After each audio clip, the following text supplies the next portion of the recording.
So today, as part of revising current affairs, we'll see some science and tech issues which are in news in later part.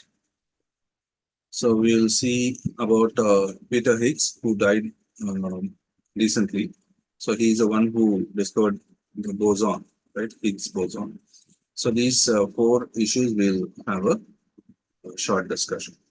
So first one, we'll go with Peter Higgs. So when you know about Peter Higgs, so he was a person who was awarded with Nobel Prize for discovering this, what do you call the God particle, or what you call it as the boson, okay, Higgs boson. Boson, you know, it is the thing which has been provided on the Indian scientist's name, okay, Satyendranath Bose. So Satyendranath Bose also was in news for other anniversaries, and also Peter Higgs, who had his work done on existence of this particular thing, boson, also died. So you can have questions on bosons, neutrinos, okay, so subatomic fundamental particles, all these aspects. Okay. So we have some elementary particles in atom. Okay, we generally call them as subatomic particles, elementary particles, and then we have fundamental particles. So fundamental particles are those which we call it as the making up of what do you call electrons, protons, and neutrons. That is a combination of these fundamental elements will give rise to electrons, protons, and neutrons, which are subatomic particles. So that you know, bosons, hadrons. So you have leptons. Okay, so likewise. So these particles are one of the earlier days. We didn't have any such study about this. We never even understood that such particles would be there. Only Satyendranath Bose, Einstein, and others, they started thinking about it on paper. So they tried to have derivations of how it would be. And later we tried to create one. And that is what we had, the Large Hadron Collider. So which results in creating this particular powerful element by accelerating particles. Okay, so we had the particle accelerator, the Large Hadron Collider under CERN, and under this particular CERN project in Switzerland, we started having this, and this led to even what do you call the understanding of this particular Higgs boson concept as such. And later they studied how this particular elementary particle exists, what is the mass in that, whether they have charges or not, what type of charges they may have in case if they are, and what is neutrino. So what are the different types of neutrino we had, and all these aspects we started having. Okay, and that's the reason how all these ended up with the study, what you call it as the structure of universe. So building blocks of universe, because these are all building blocks of universe. So ultimately what happens when these building blocks are studied, you can understand the universe in a better manner with respect to particle physics. So ultimately we studied what do you call the dark matter, dark energy. So all these aspects about particle physics, they started talking about. So this is how the significance of Higgs boson comes up. And apart from that, we had how the boson. So what's the type of properties it has? So what type of electromagnetism it displays? So all these they started analyzing. So this is a important innovation what he had, and this discovery led to various development. Even today, you have quantum physics and all. So all these are developments which we had from these study what Peter Higgs started. So that's a most fundamental one or important one what we had. Yeah. And the next one what we had was a new telescope. So from India. So since it is Indian, so we need to have a close look on it. Pratush, that is, we try to have exclusive telescope for exploring the surface of moon, right? So we want to discover many things about study and explore many things about moon. So we wanted to have this particular radio telescope, which is placed in the farther side of moon. Okay, so remember that it is far side of moon by Raman Research Institute, Bangalore, and ISRO. So both have built this particular telescope. And this particular telescope, they try to uh, study about the timing and characteristics of star formation. They try to talk, explore about the state of matter which we have around the universe, especially around moon. So all these aspects they try to have this study. Okay, so they have also given some capabilities what we have with respect to Pratyush. So here the important aspect is that since our lunar missions were successful and we try to have more uh, study in cosmic.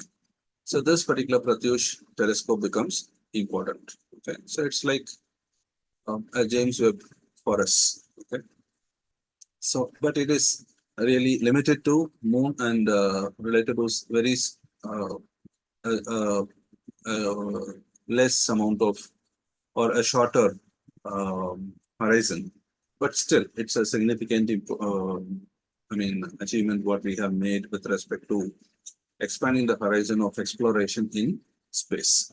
Okay, so we can remember that. And apart from that, we have other global missions similar to that, Lucy or uh, other uh, moon missions and moon orbiting radio telescopes and so on, which were there in different aspects, right? So similar to Pratyush, we have in NASA the long baseline optical imaging interferometer. So that is studying the magnetic activity in stars, galaxies, and it tries to use ultraviolet wavelengths to study all these. And this is also launched in parts and to be assembled in the moon's far side. So that is also in far side, whereas here also in far side. Okay, so remember that. And similarly, this mission, what we call Pratyush, so it will be there only for 2 years, so 2-year mission, and it will circumlunar orbit, and it tries to avoid other radio interferences, and it tries to collect as much as possible with respect to uh, the the cosmic dawn, where the first sources of radiation comes into the moon side, farther side. So how the moon receives. So they try to study all these aspects. Okay. So this is one important aspect of it. Then BrahMos, recently after Vietnam, we have provided BrahMos to Philippines. Okay. So one of the important aspects. Here we started selling BrahMos. So BrahMos way back in 1998, 99, we started having idea of BrahMos, and in 2000 we started having platforms set in, and later only by 2003, 4, so separate complex and other stuff came in. So we started having the achievements. So since almost 2001 to 2024, almost in this 23, 24 years of, that is almost 25 years of its history. The BrahMos missile is one of the standalone missile of India. So one of the very significant missile, and it is, as you know, it is a supersonic missile which travels more than the speed of a sound, so up to 5. And there are even BrahMos missile which are developed which can travel up to 8. Okay, that is BrahMos 2.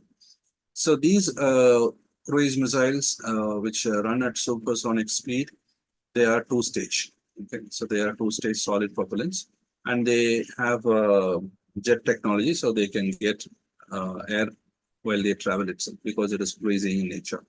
So BrahMos, when you have this particular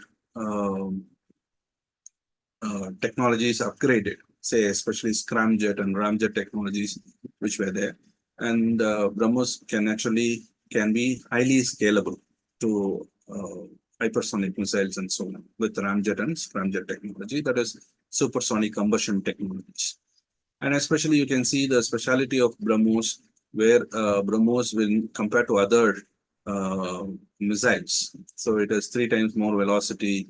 It has 3 times more flight range. It has 4 times more seeker range. That is how to seek and move towards it. 9 times more kinetic energy which can be generated. So, BrahMos is universal missile. That is, it can be fitting into any type of weapon you have. So it can be land, water, air. It can be of any mode out of the 12 different modes. What you can have: surface to surface, surface to air, surface to water, and that is sea. So in all ways, all 12 different methods. So you can launch. That is universal, multiple platform, and multi target operation can be there. Fire and forget operations are there. So it's a great missile what India developed along with Russia, where we had the Russian company and DRDO. They had a partnership, and partly we India owns 50%, whereas remaining 50.5%, whereas 49.5% with Russia. And this is how the things happen. And you can see that BrahMos. So we have the complex of BrahMos headquartered at Delhi, whereas the integration complex in Hyderabad, whereas the production center is in Thiruvananthapuram in Kerala. So there are different types of BrahMos. The BrahMos which is there, which we have with all, so you can see altitude of 15 kilometers. So even sea skimming with the 3 to 4 meter depth. So launch pad, it can be of anything. Warhead, it can be of 200 to 300 kgs. So it had a very good operation, and it is also in service. So that is the reason why we try to promote it to various other countries, where we try to sell it out to other nations, especially in Southeast Asia. And we are developing the new range, new generation or next generation BrahMos, and we also have the scramjet engine which is fitted. We call it as hypersonic BrahMos. And we have different types of BrahMos. We have air launch, anti-ship missile, land attack missile, surface-to-surface missile, vertical launch. So all different types of launch, whether it can be extended range or vertically going up, or it can be of S type of sea skimming. So multi-targeting, anything it can be done. We have tested it almost with all capabilities, right? So that's a significant aspect of BrahMos, and that's a craze what others also have when with respect to coming up with sales with respect to BrahMos, or export with respect to BrahMos, right? So 2 important countries we have delivered, and latest one is Philippines, right? Sir, one question, sir. Sir, the engine that BrahMos is having right now is the jet engine, is it? Jet in the sense jet rocket technology engine. Yes, sir. Jet, sir, like we have not deployed the ramjet engine. Am I right, sir? Ramjet is possible, whereas scramjet is not possible because that is in development stage. We have yet to master it completely. Yeah, Ramjet we have. Okay, but currently the BrahMos is having the jet engine. Like we have not basically used this ramjet in the BrahMos. See, jet is something which is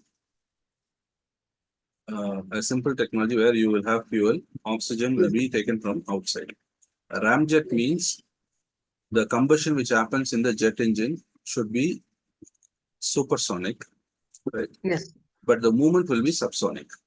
Okay. Whereas scramjet, the combustion will be supersonic. The movement will also be supersonic. Got it? Sir, scramjet also is having the supersonic, because supersonic is in the range. That's what I tell you. Scramjet engine is also supersonic. Movement is also supersonic. Okay. Sir. Whereas ramjet, the engine will run at supersonic, but the entire mobility will be subsonic only. Got it? So the flight will be subsonic. Whereas in scramjet, both the flight as well as the engine, both will operate at supersonic. And that's the reason, since the engine itself operates at supersonic and it has a capability to transfer it at the supersonic level, we try to have it as hypersonic. That is, increases the level of speed. Got it? Okay, sir. Ramjet cannot go in hypersonic mode. Okay. So whereas scramjet, it can be escalated to hypersonic. Okay, sir.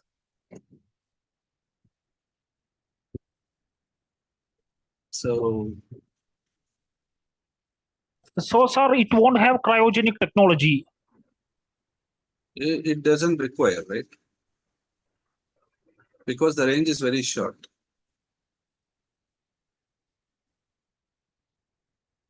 Understood. It is cruise. Cruise means it has to fly within this particular air mass itself.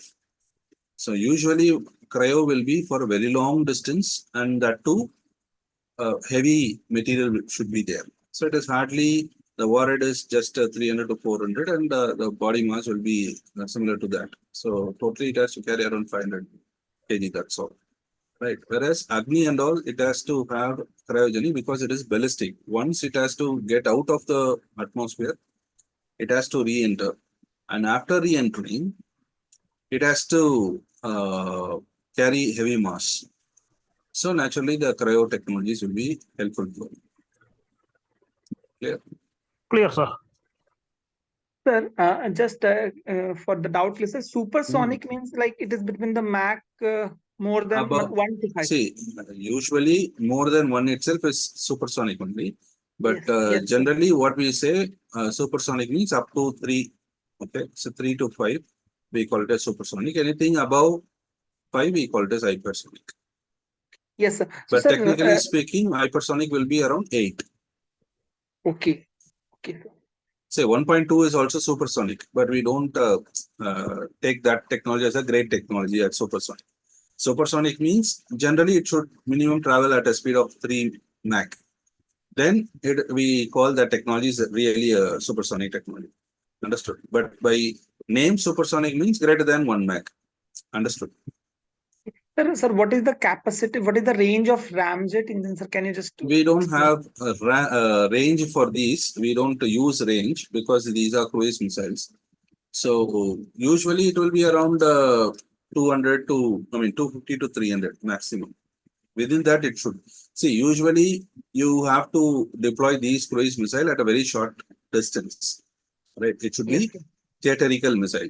Okay, so less than what do you call 500-kilometer range or likewise. Okay, so tactical. Basically, tactical. Tactical means 100 to 200 is really tactical, but it will extend between the tactical and theatrical. That is around maximum of 300 kilometers or 350 kilometers max. Because it goes within the atmosphere, it can be easily trapped by the radars. So before it was neutralized, it has to hit the target. So naturally, you will move close to the target and hit that particular target using cruise missiles. Clear? Yes, sir, I understood, but just because maybe I have read somewhere and like I got confused. So, sir, like ramjet engine, because I have read about that the ramjet engine need initial speed and like it is having a capacity of Any engine which operates in jet, first you need to ignite the engine, right? For ignition, initial ignition we have to give, because only when the vehicle or the craft moves, then only the air will flow inside. So till then, you need to have that particular viability of the engine which has to run. That initial viability we will give. When the flight is on, naturally it will shift into the ramjet mode. Starting, it cannot be ramjet mode. yes, Got sir. it? So, sir, So like that's with the ramjet, sir, at what can we achieve the maximum speed? it depends upon what you have as what do you call the fuel capacity and other stuff. So usually we'll achieve supersonic speed. Okay, so can't we say that with the ramjet we are having the supersonic speed, and with the scramjet we are having the hypersonic speed? Can we say this? Yeah, that's what I also told you. Uh, Ramjet, you are sir, achieving you told sir like supersonic. yes, sir, Scramjet, you can escalate it to hypersonic.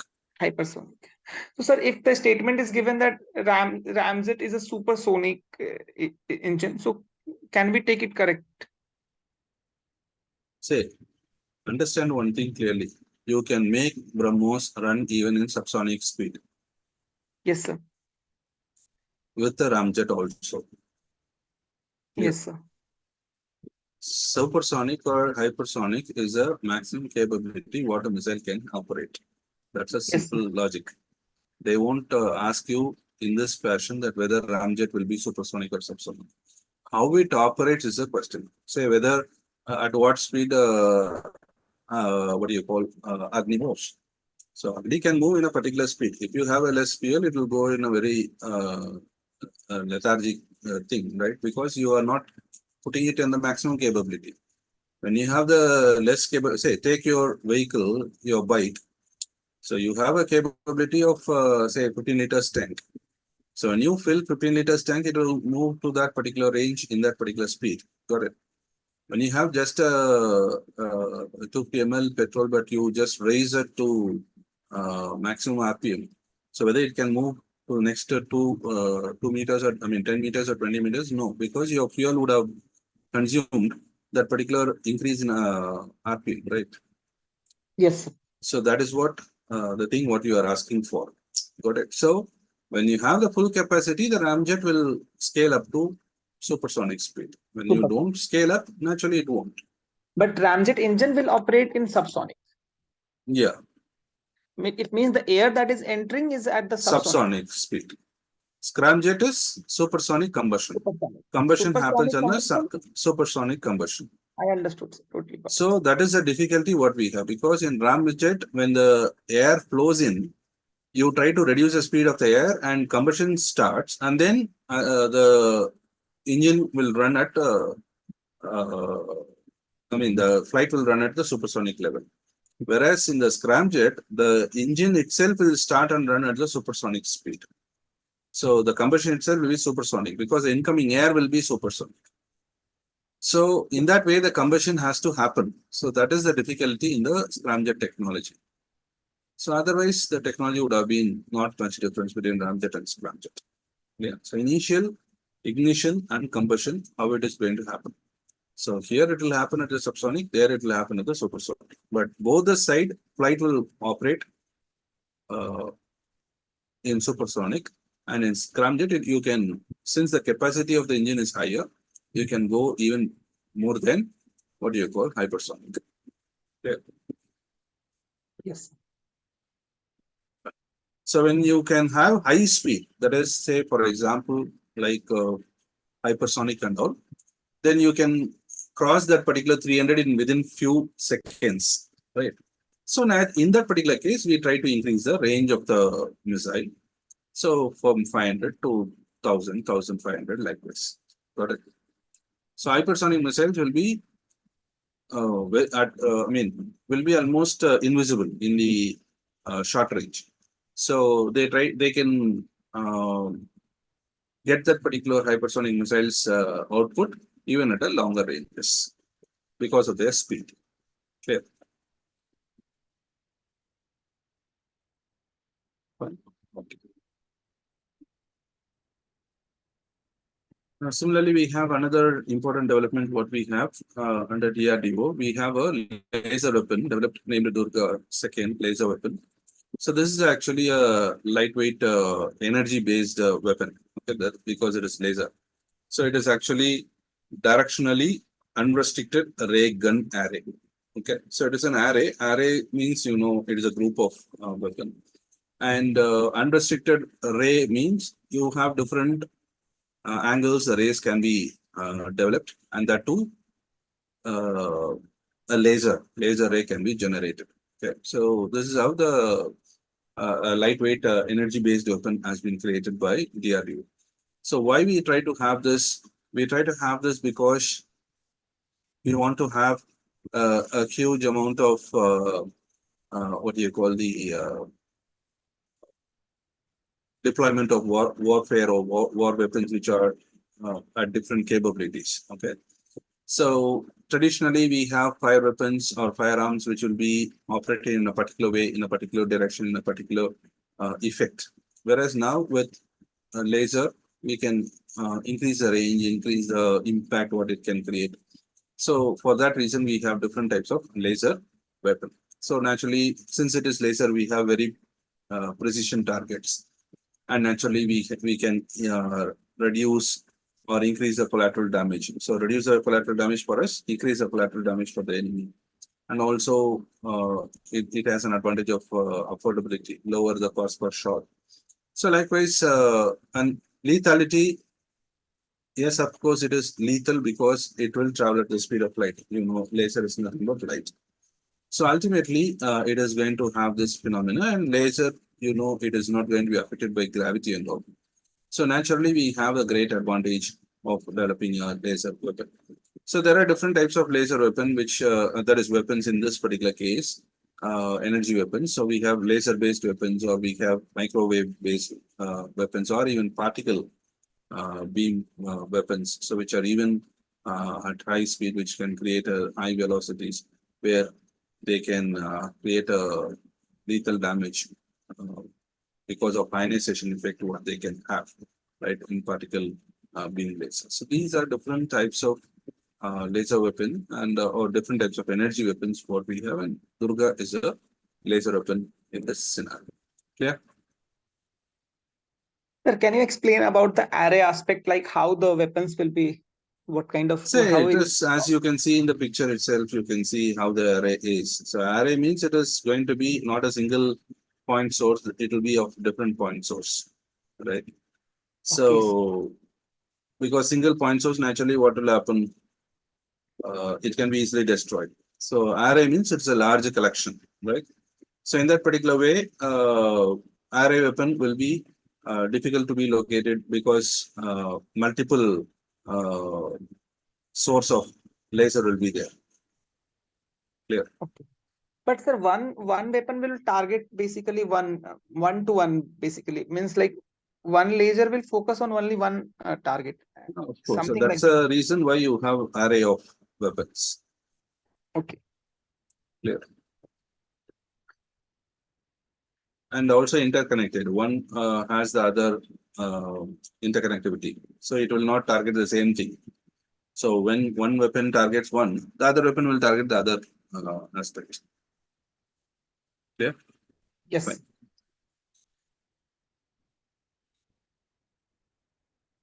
Fine. So these are different aspects what we have on part of the science and technology with respect to particles as well as defense. Yeah. Okay.